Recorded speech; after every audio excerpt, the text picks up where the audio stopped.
Muzaffar is now in debt. His small shop and cafe were closed for months. Fighting between security forces and the PKK has stopped, and although his business is open again, he's not happy.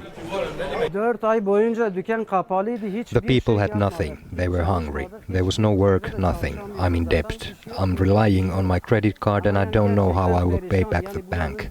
The government has to help us. He is not alone. Many people in Diyarbakir's historic part have been affected.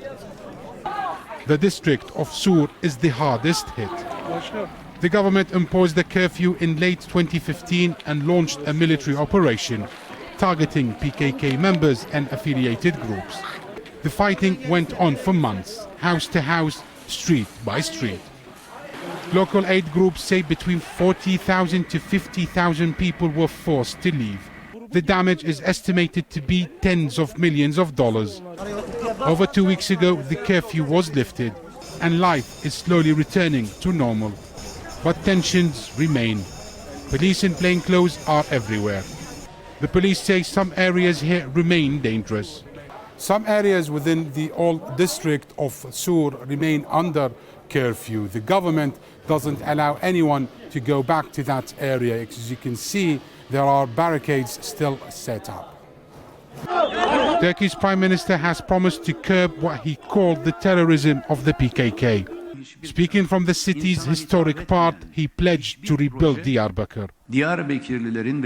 We will not leave Sur as it is now, in the way the terrorists ruined and left it. We will reconstruct Sur in the best way possible.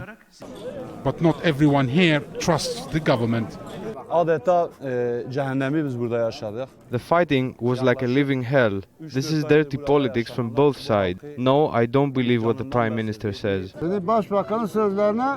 will trust him when I see everything is rebuilt. Turkey's Kurdish issue is like a bleeding wound. The PKK has been fighting for autonomy for over 30 years. A fragile peace process collapsed last year.